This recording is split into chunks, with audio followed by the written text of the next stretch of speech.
Kung bago ka lang sa aming channel at mahilig ka sa mga kakaibang kwentong katatakutan, pindutin ang subscribe button at ang bell icon para lagi kang updated. Kung hindi, mumultuhin kayo.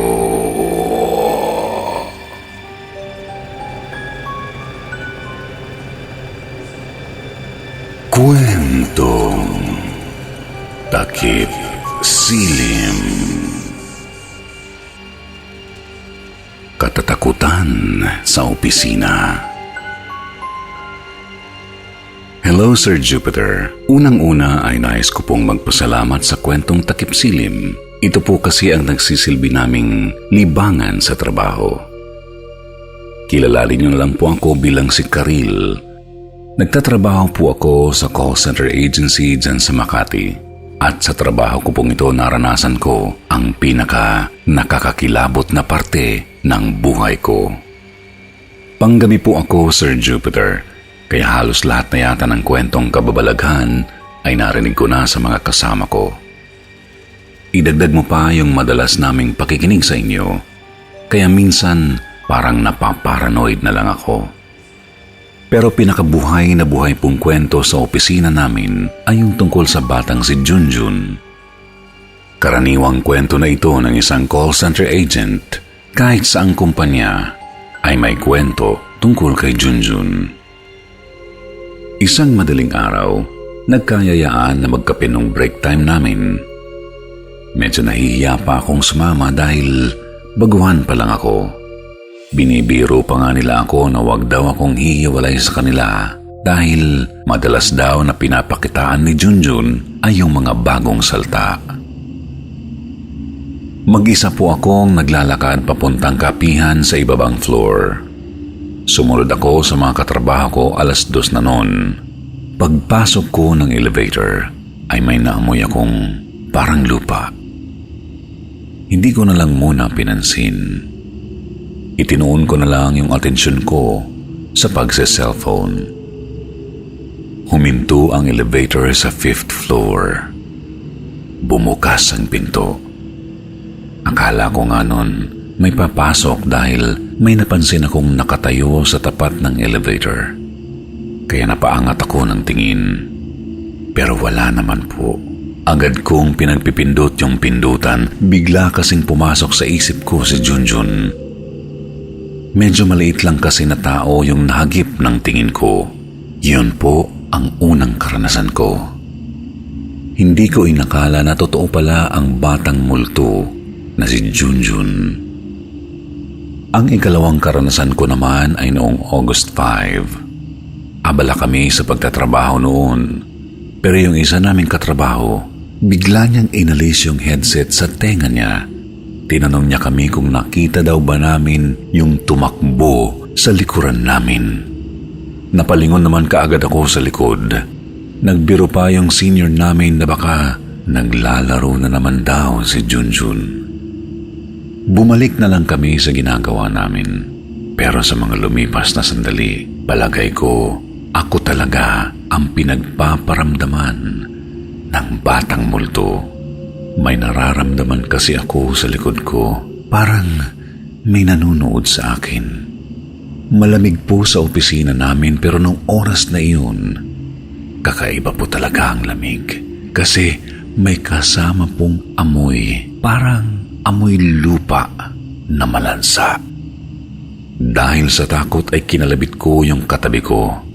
Pinatingin ko siya kung may tao ba sa likod ko pero wala daw. Baka raw guni-guni ko lang. Huwag ko na lang daw pansinin yung mga panakot ng iba naming katrabaho. Kaso, hindi po kasi doon nagtapos ang lahat, Sir Jupiter. Hindi ko alam pero parang tradisyon pala talaga na kapag bago ka, sa'yo magpaparamdam o magpapakita si Junjun. 4:00 na ng madaling araw noon. Pa-out na ako noon. Hinihintay ko na lang si Kenneth, yung lagi kong kasabay, umuwi. Nandoon po ako sa my room, yung pinagpapahingahan namin kapag may gustong matulog. Mag-isa lang ako. Medyo antok na ako noon, kaya papikit-pikit ako. Nang mapasandal ako, bigla ko pong naramdaman na parang may umupo sa tabi ko. Para kasing bumigat yung kutsyon tapos lumubog.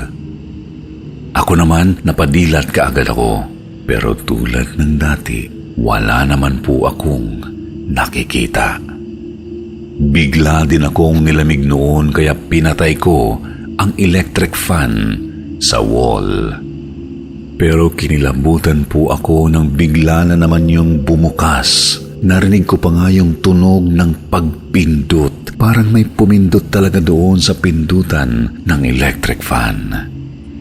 Sa takot ko ay nagmadali akong magligpit. Nagsusuot ako ng sapatos noon nang mapansin ko naman pong may batang nakatayo sa may pintuan.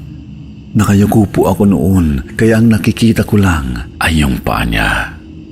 Hindi ko alam kung anong pumasok sa utak ko noon, Sir Jupiter, kasi sinubukan ko pa talagang tingnan siya ng buo.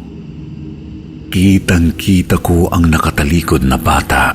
Nakasando, tapos nakasimpleng short lang. Pero ang mas nakapukaw po ng pansin ko ay para siyang naligo ng lupa. Ang dumi-dumi niya. Mabilis na umandar yung kilabot sa akin. Nung oras na yun, alam ko na yung nakita ko ay si Junjun. Hindi ko alam kung saan ako pupunta nun. Nakaharang yung bata sa pinto, kaya wala akong nagawa kundi sumiksik na lang doon sa sulok. Tapos pinantakip ko na lang sa mukha ko yung bag ko. Nagdadasal na lang po ako na sana mawala na yung multo na yun. Siguro makalipas lang din po ang ilang minuto, biglang may umawak sa akin.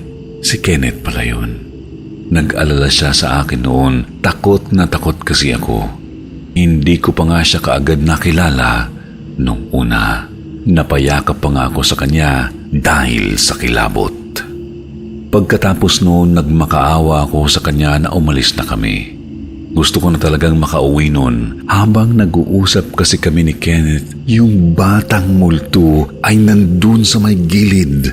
Nakatingin lang sa amin. Yung mukha niya, madumi, maraming lupa, tapos titig na titig sa akin. Kahit ako, hindi pa rin makapaniwala na nakita ko siya. Kinabukasan, nagpa-change day off ako. Sumama kasi ang pakiramdam ko. Usap-usapan sa group chat namin yung nangyari. Tinanong pa nga ako ng senior namin kung ano raw ba ang itsura ng bata.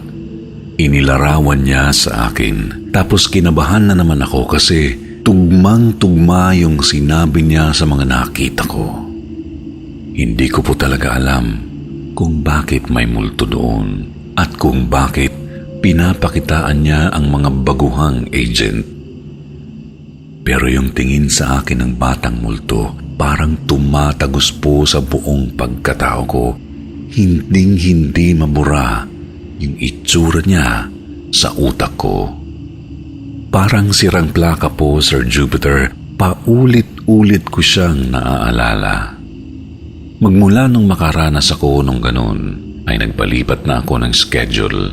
Hindi ko nakasama si Kenneth dahil hindi siya pinayagan.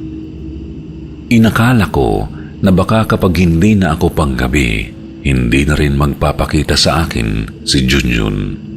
Pero nagkamali po ako, Sir Jupiter, kasi kahit anong lipat ko ng oras, kahit nagpalipat na rin ako ng department, sinusundan pa rin ako ng bata. Isang hapon po kasi, muli na naman akong ginulo ng batang multo.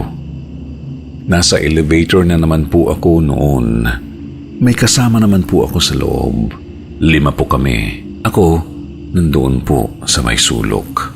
Ilang sandali lang, maniwala po kayo, dahil naramdaman ko po na may maliit na kamay na humawak sa kamay ko. Napakalamig na kamay. Tapos naamoy ko na naman yung parang amoy na lupa. Hindi ko alam ang gagawin ko. Hindi ako makasigaw. Parang napipi ako at hindi makagalaw panandalian. Gusto kong kalabitin yung katabi ko pero di ko po magawa, Sir Jupiter, hanggang sa magbukas na po yung pinto. Lumabas po yung tatlo. 2 na lang kaming naiwan. Hindi pa rin nawawala yung kamay na nakahawak sa akin. Ang ginawa ko na lang noong sandaling iyon, ipinagdasal ko na lang yung bata. Sa isip ko, ilang beses kong tinawag ang Panginoon. Hanggang sa hindi ko na namamalayan na binabanggit ko na pala yung mga iniisip ko. Lumapit sa akin yung babae na kasama ko. Tinanong niya ako kung ayos lang ba ako. Sa pagkakataon na yun ay nagawa ko ng makapagsalita. Tumango ako at nagkunwari. Siguro nag-alala siya dahil paulit-ulit ako ng dasal. Sinamahan niya ako sa klinik kasi sobrang namumutla talaga ako. Pakiramdam ko ay lalagnatin ulit ako. Noong hapon na iyon ay nag-early out ako dahil sa mga nangyari. Naghanap-hanap ako ng kapareho kong kaso sa internet. Sabi kasi ni Kenneth, totoo raw na si Junjun ay makikita kahit saang kumpanya. Napag-alaman ko rin na marami na palang nakaranas ng karanasan ko. Sa pagsasaliksik ko, nakahanap ako ng paraan para lubayan ako ng multo ni Junjun. Nagsimba ako sa baklaran. Pinabasbas ko sa pari ang rosaryo namin sa bahay. Dinadala ko yun kapag napasok ako. Alam nyo, Sir Jupiter, napaka-epektibo po kapag lumalapit ka sa Diyos dahil magmula noon, hindi na ako ginambala pa ni Junjun. Naging panangga ko sa kanya yung rosaryo. Hindi ako umalis sa kumpanya na yun. Hanggang ngayon ay doon pa rin ako. Kapag may mga bagong salta sa kumpanya namin, tinuturuan ko sila kung anong gagawin sakaling magpakita sa kanila si Junjun. Sa puntong ito, wala pa rin akong ideya kung bakit may batang nagmumulto sa mga call center agency. Wala pa rin nakakaalam kung ano ang tunay niyang kinamatay. Pero sa mga nababalitaan ko, patuloy pa rin siyang nagpaparamdam kahit saang opisina. Dahil sa karanasan kong ito ay natutunan kong magpahalaga sa kapangyarihan ng Diyos. Alam ko rin ang kwento kong ito ay kwento rin ng iba, pero sana huwag na itong maranasan pa ni numan. Hanggang dito na lamang po, Sir Jupiter.